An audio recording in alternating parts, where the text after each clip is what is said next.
So, how do you feel philosophical politics is in existence? Politics is philosophy in action. What is ethical politics then? Or ethical politics at the core is selfless service to the society. आप तीन कौन सी ऐसी चीजें करेंगे जिससे politics वास्तव में भारतवर्ष की बदल जाए? Everyone will say they are impartial. Everyone will say I don't have any bias, but everyone will try to smuggle in their politics, by hiding something. What all skills they need to acquire?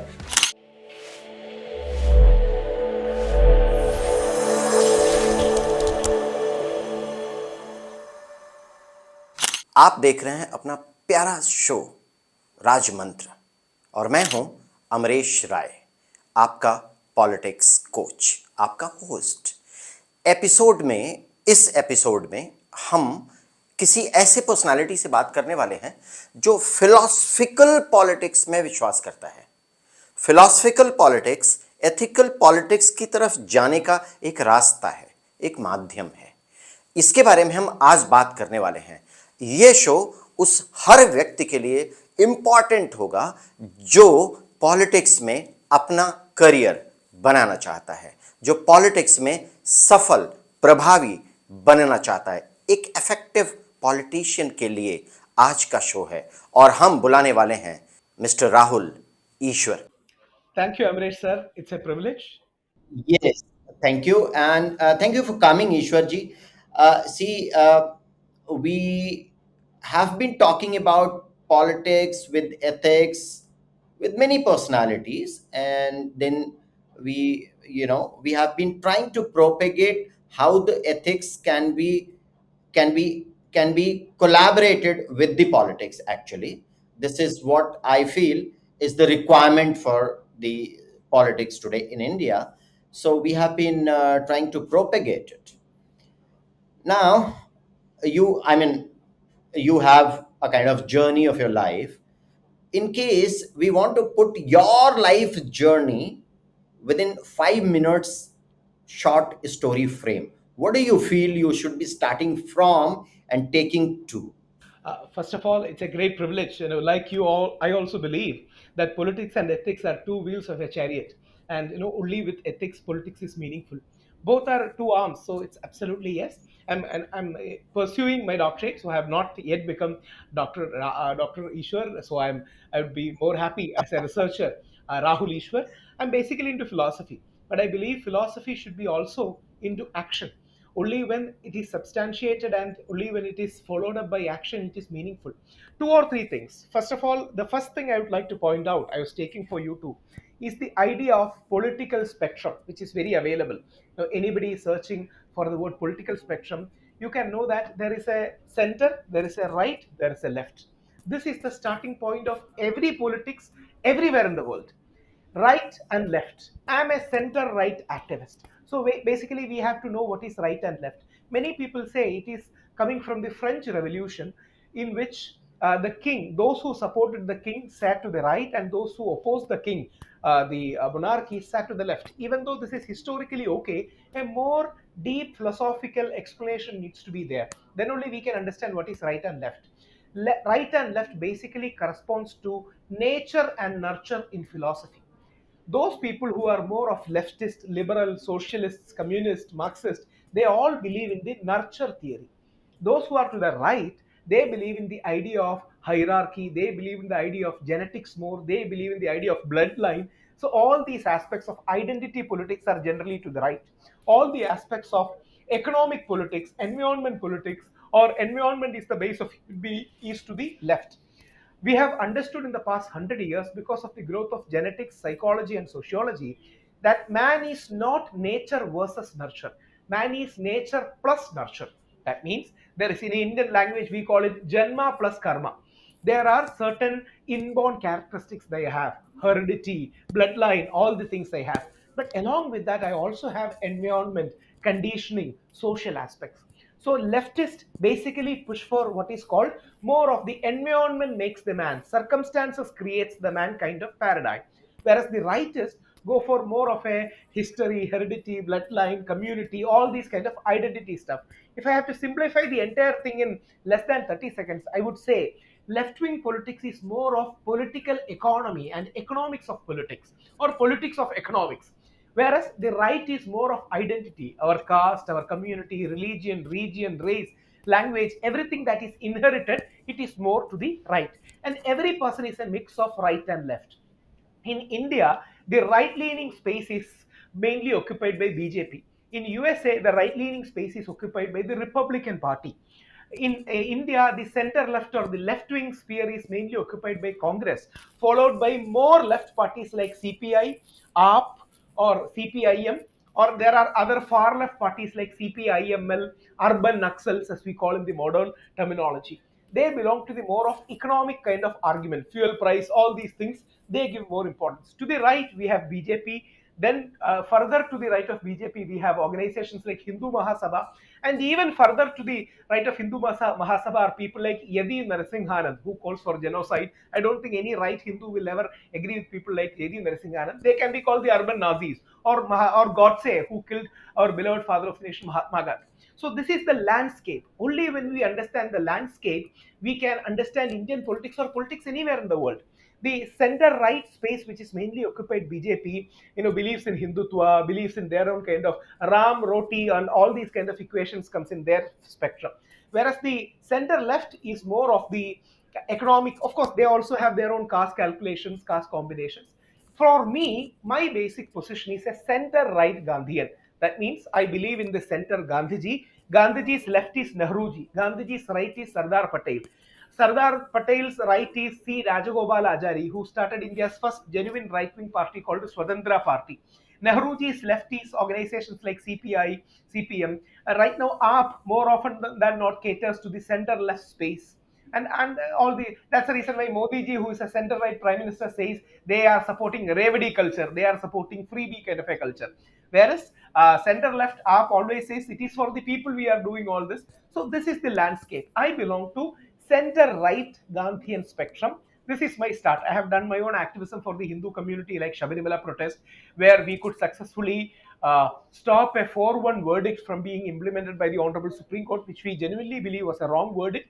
We have appealed to the Honorable Supreme Court, and our judges, in their magnanimity, had the great mind to freeze their own verdict, or suddenly or partially take back their verdict. So it was very magnanimous of the Honorable Supreme Court as a part of Shabarimala protest. I generally take up Hindu causes, but I am a moderate. I don't believe in Islamophobia. I strongly fight against Islamophobia.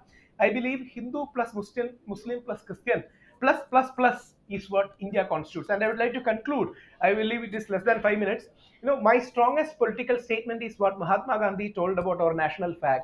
April 13, 1921, in Young India, Mahatma Gandhi writes regarding our national flag, where he categorically says, it was also repeated in 1946, that the colors of our national flag, the saffron stands for Hindus, the white stands for Christians and Parsis, the green stands for Muslims. This was written by Mahatma Gandhi, and Mahatma Gandhi gave this color code to Pingali Vengayya, who designed our flag, and that is being used today.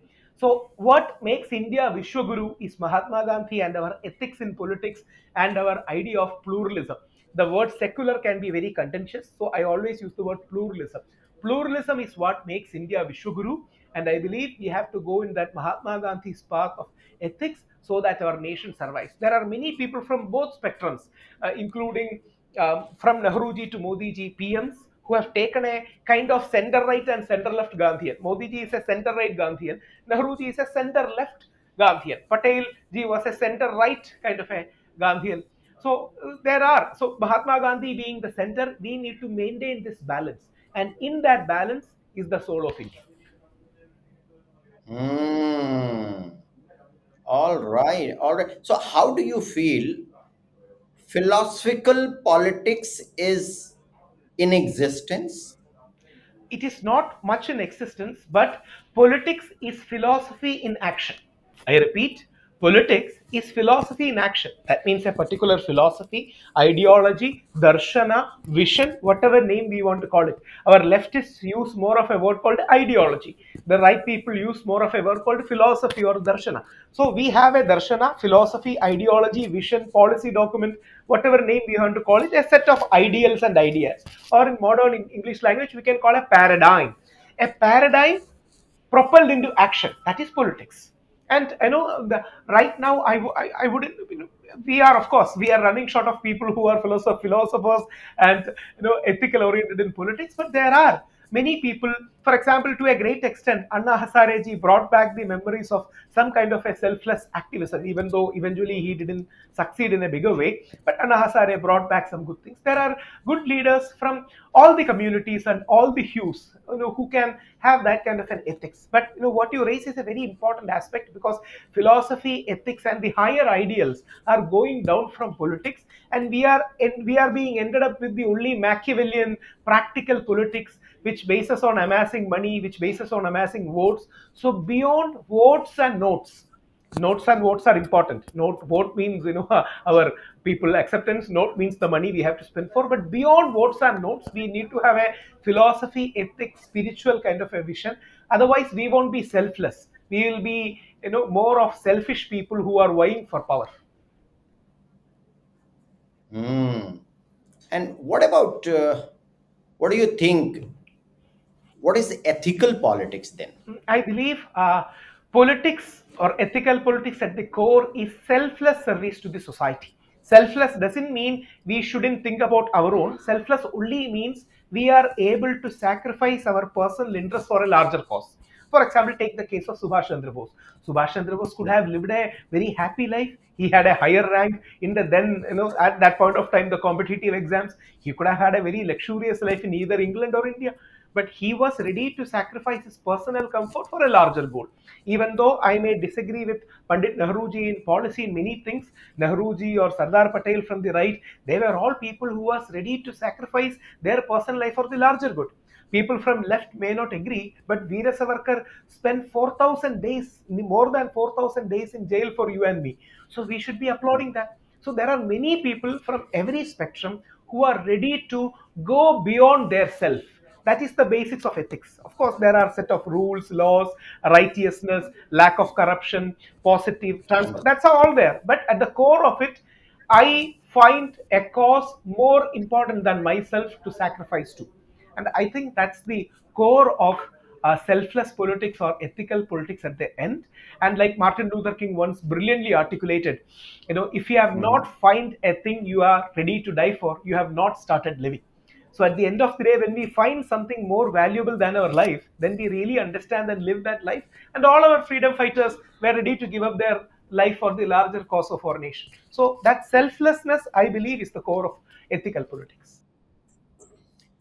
Okay, so what is the percentage you think? You think, as per your thinking, right? It's there's no logic behind it, but just as per your thinking, what do you think? What is the percentage of ethical politicians in India? I mean, I'm not being cynical, but by a thumb rule, less than 10 percentage or somewhere 5 percentage. I mean, we should all be knowing, and there is a reason for that too. And that reason is, I think it was Bharat Ratna Atal Bihari Vajpayee ji who once rightly said, every politician starts their career by telling a lie, and that lie is the expenses in their election affidavit. I mean, everyone knows the election affidavit is a lie. So Just I think, yeah, I'm yeah, yeah. sorry. Please, please. Yeah, everyone knows. Everyone. I mean, beyond BJP, Congress, CPM, up, everyone knows that election affidavit is a lie. The election commission also knows it. The media knows it. We also know it because the election commission has put a particular, say, 70 lakhs or 75 lakhs per constituency. We all know it will cost around 1.5 or 2 crore, varying upon the importance of constituencies. So every political party, when they come to power, one of the core things in their mind is the next election. And in the next 5 years or next however time they get, how do you amass this next 2 crore or 3 crore or 5 crore? See, right now 2024 elections are coming. There are at least 542 constituencies, of which 350 or 400 is the more important constituencies. They will at least need 2,000 to 2,500 crores to fight the elections. I mean, one party. Where do they raise it from? Anyway, you cannot take it from the Daridra Narayanas, who are 70% of our population. Daridra Narayana was a usage by Swami Vivekananda. So they'll have to either raise it from middle class by corruption, or the upper middle class or upper class because of the various government contracts, projects, when you buy arms, when you buy ship, when you buy flight, when you give a new train. See, these are the things how you raise it. So a politician in India is forced to be corrupt because there is no state funding for elections. Unless and until there is some kind of mechanism of state funding for election, even nobody can be spared. Because if I am the head of a party, one person is going to come and say, I am only raised half of my money. It is my responsibility to give him the other half of the money. Otherwise, I am going to lose him as a legislator.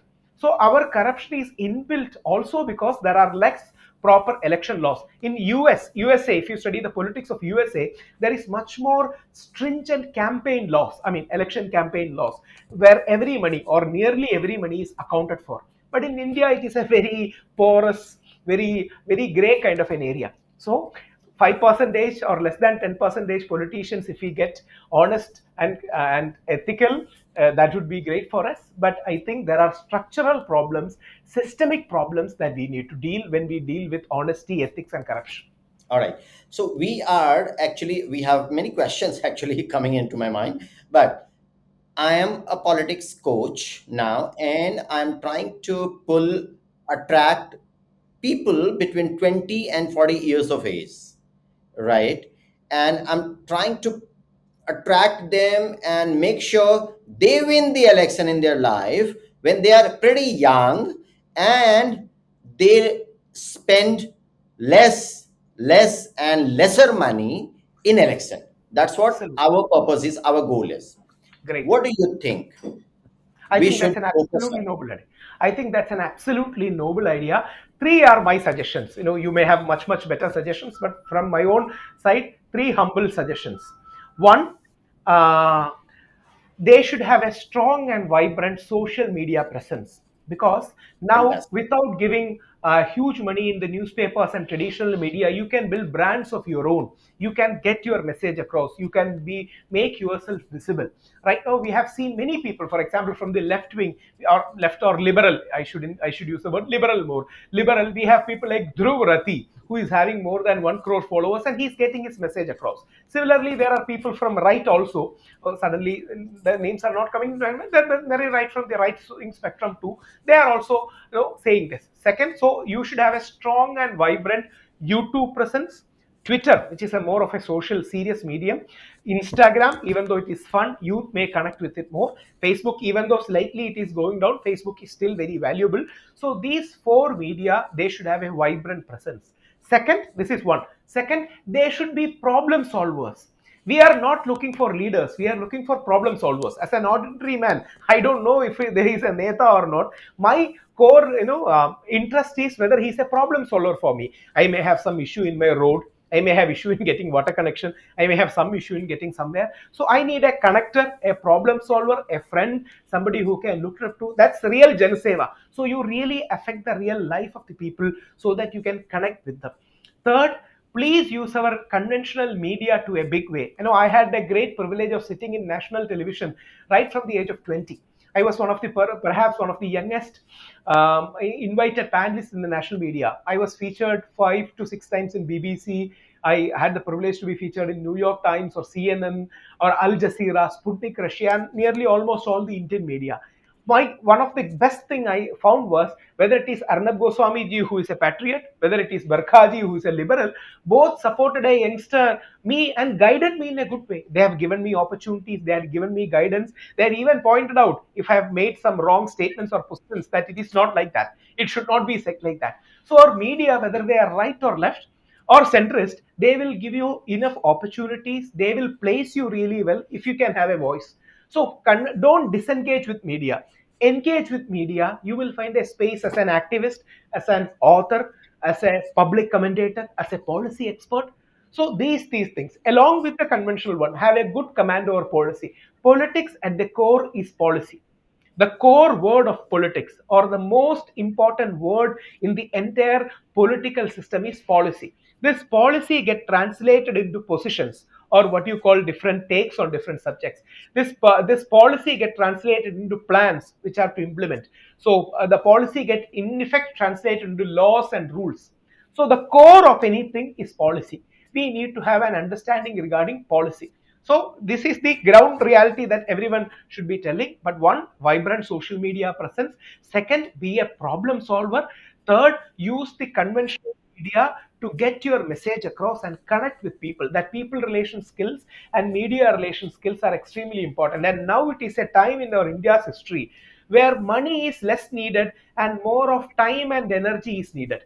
Earlier, of course, money is still important. Nobody is saying no. But along with money, or more important than money, is your voice, is your ability to take positions, is your ability to understand. We are seeing a democratization of politics in India in a big way, thanks to social media. So use those spaces and make yourself heard. And please have an attitude in your heart of heart that at the end of the day, be the change you want to see in the world, like Gandhiji saying. So be that honestly, and then don't do politics for the power sake. Do politics for some good thing. Naturally, power, media, attention, recognition will follow. Our core focus should be on getting the right thing, the right solution.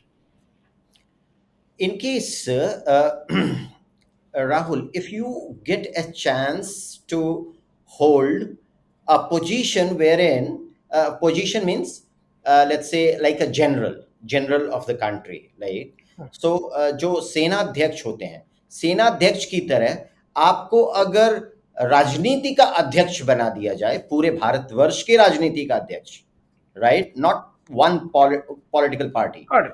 Got it. तो आप तीन कौन सी ऐसी चीजें करेंगे जिससे politics वास्तव में भारतवर्ष की बदल जाए?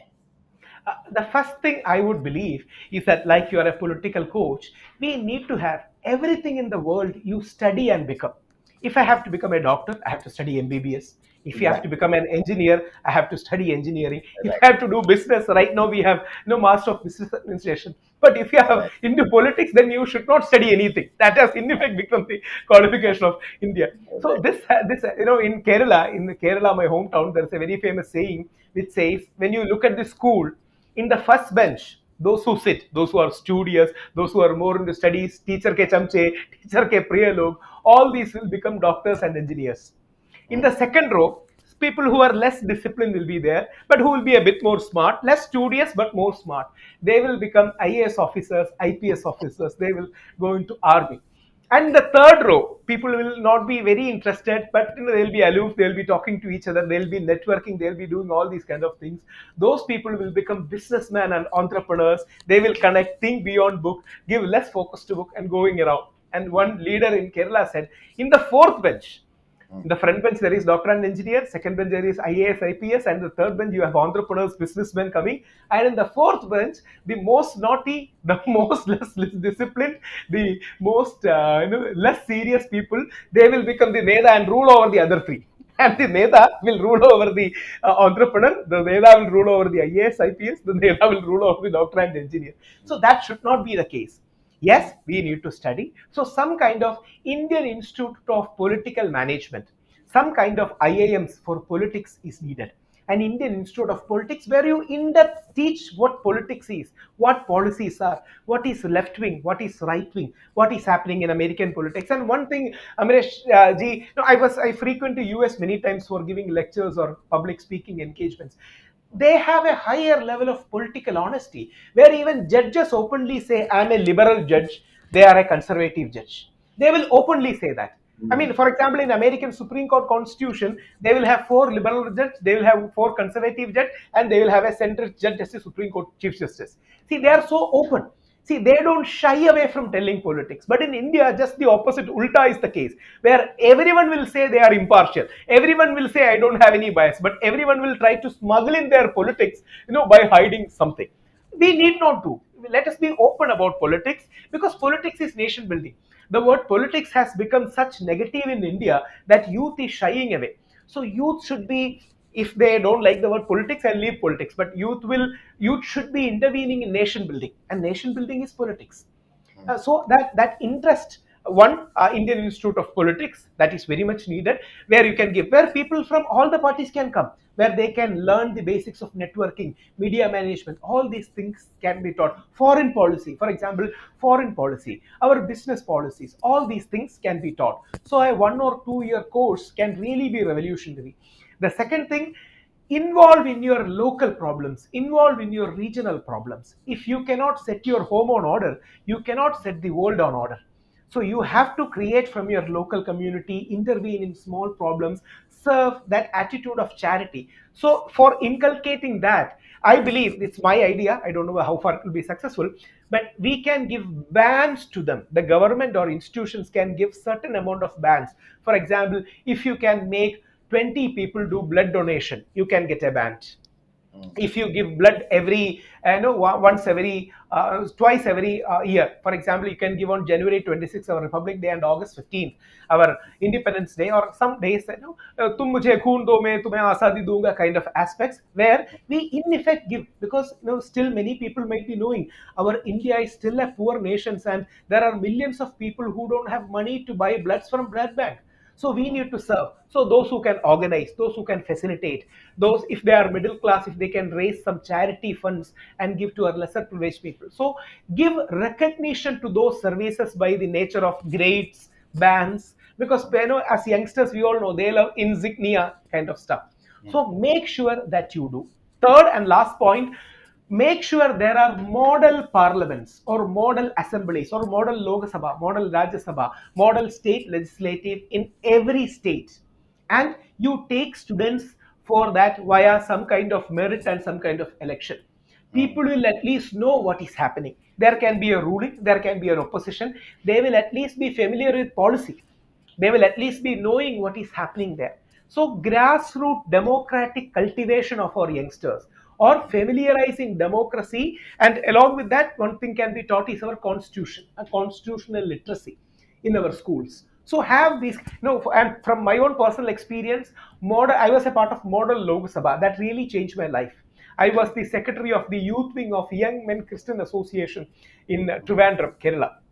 I was the youth wing secretary of that, a very pluralistic organization, harmonious organization. In spite of being a Hindu activist, I was the secretary for 2 years. So we understand the process of parliament in a better way. So these are the three things that if I had been given power, I would do. So you think this can be done? So education, when I say education in politics or to the politicians, aspiring politicians, you have given the idea what should be actually, the kind of paths should be given to these guys, and they should be,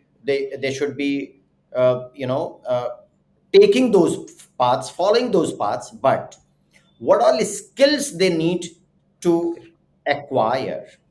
Very true. I mean, that's a, usually we say there are 5 C's for elections.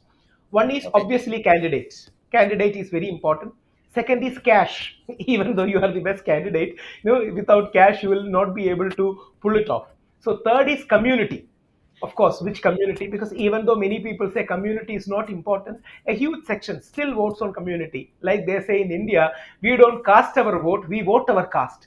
Even though that needs to be changed a lot. That's a different thing. That needs to be evolved. We need to think beyond caste. But many times, especially in many regions in India, we don't cast our vote, we vote our caste. So that needs to be done. Our community backing should be there. We can be, on one hand, strongly community person, and the other hand, for every person in the society. That balance can be achieved. There is no issue. People like Baba Sahib Ambedkar balanced it. Mahatma Gandhi balanced it. So candidate, cash, community, communication skills. Communication skills, the ability to talk, the ability to write, the ability to use social media, that's very there. Five, there is always an X factor called a charisma, that we always say that charisma is that X factor, maybe by speaking, maybe by the way you react. For example, people like Shashi Tharoor, they have a charisma of their own. Modi ji has a great aura and charisma of his own. Earlier there were many people from all spectrums, and suddenly I may not be able to recollect many names, but many people have their own charismas beyond political parties, so that they can pull in. For example, DK Shivakumar from Congress.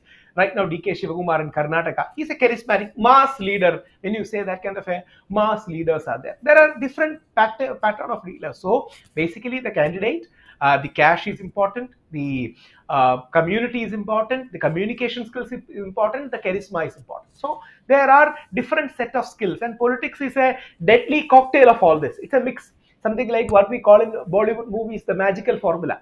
There is no one set of magical formula, but when everything falls into that particular place, a Mm. Bahubali happens, a Pathan happens, or a KGF happens, or a Lagan happens. So that critical mix of all this is very important. All right. When you took the name of D. Shivakumar from Karnataka, what do you think the qualities or attributes he carries, uh, so that he is a charismatic leader? Yeah, 3 points. One, DK Shivumarji and Sri Siddaramaya. These are the two stalwarts of the Congress in Karnataka. DK Shivumarji is more of the mass man. He is not shy to intervene. He is not shy to barge into a hotel where the MLAs are being holed up and asked, "Come back with me." So these things will create a perception in the mind of his own party cadres that he is a person who can rely. He is a person you can go to.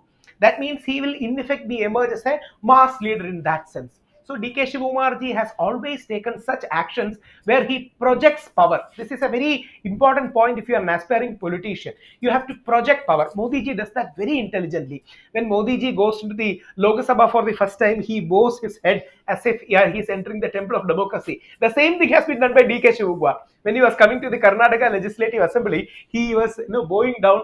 See, these are things that will create an aura, that will create a dialogue, that will create hawa. In Hindi में हम कहते हैं कि हवा, Yeah. माहौल और हवा, माहौल or climate or aura.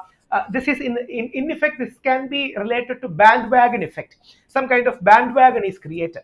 Second, DK Shivumarji, if my memory is right, is having an asset base of around 1,200 crores. I don't know whether it is all rightly got or not. That I don't know. There are cases against him, but he is a well-to-do man according to his followers. You can rely. So he can invest from his own hand. Third, he is a very strong Vokaliga leader.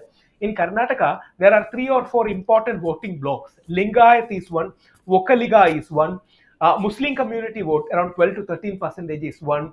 Then you have the other the other Hindu communities as well. So our Christian community is also strong, but only 2 to 3%. But they are still very strong kind of a community. There are backward Kuruba kind of communities, backward Hindu Dalit communities in which Siddaramaya and Mallikarjuna Kharge and Siddaramaya ji is there. So he is a strong Vokaliga leader on one hand, and on the other hand, he is equally acceptable to all communities. This is the balance he maintains. On one hand, he is a Vokaliga leader. On the other hand, he is for every Kannadiga.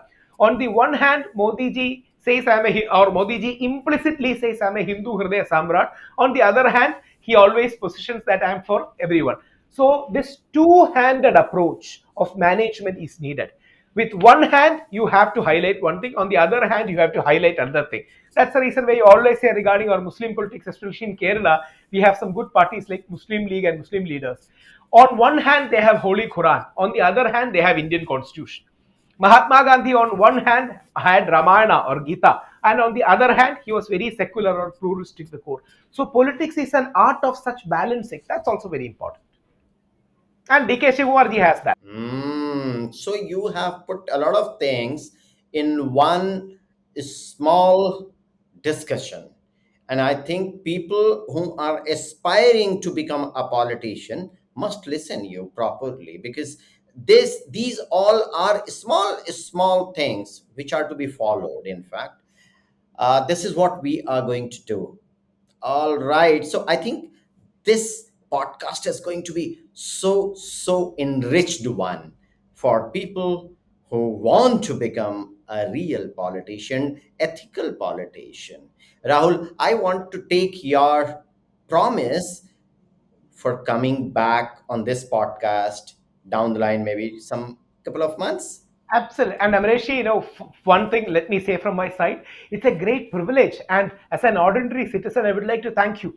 Because if a normal person wants to intervene in social matters, we don't have a politics coach. We don't have a person who is intervening in social affairs. So a person openly telling that and intervening and coaching students is something absolutely wonderful. I would urge all those people who are listening, who want to be in active politics, who would like to make meaningful social intervention, take the coaching of Amaresh Rai ji, because there are only far and few people.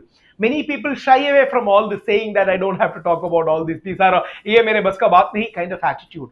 So Right. please, a person who can talk about this openly and honestly is a rarity. So please make of this opportunity. Second, as Amaresh rightly said, small things matter. Divine or devil lie in the details. It is in the nuances that the game is. Broader thing, everyone can say Loga Samasta Suno Boundu. There is nothing magical, because that's a very broad motherhood term. It's something Right. like, when you go to Miss Universe and Miss World, the people will say we want world peace. I mean, these are meaningful, broad statements that doesn't carry any weight and value. I mean, that's good. Nobody's saying no, but they are broad motherhood statements. The real depth of politics is pinpointing in nuance, in details, and I'm absolutely sure a person who can proudly call himself a political coach or a politics coach can show you those nuances and details. And may Amaresh Rai ji nurture, mentor such people, so that our motherland India can be benefited in a much more deeper, meaningful, and richer way. Thank you very much, man. Thank you very much, Rahul. And see you once again. Yeah. Thank Absolutely, you. sir. It's a privilege. Thank Thank you. you. Thank you. Bye bye. Take care. अभी हम बात कर रहे थे राहुल ईश्वर से। Philosophical politics को ethical politics में जाने का हमने रास्ता बनाया, देखा। And this is what Rahul Ishwar was talking about. We talked about many principles, many parts of the politics which are required to acquire by a person who wants to become an effective politician. Yes, my dear friend, this is for you. This is for you. If you have listened properly and still you think no, there is something more I need to learn from the same episode, please go back, listen once again, not right now, maybe later, but please listen once more. Try to inculcate the pieces of knowledge shared by the gentleman Mr. Rahul Easwar. Thank you for tuning in. I'm your host, politics coach Amaresh Rai. We'll see you soon.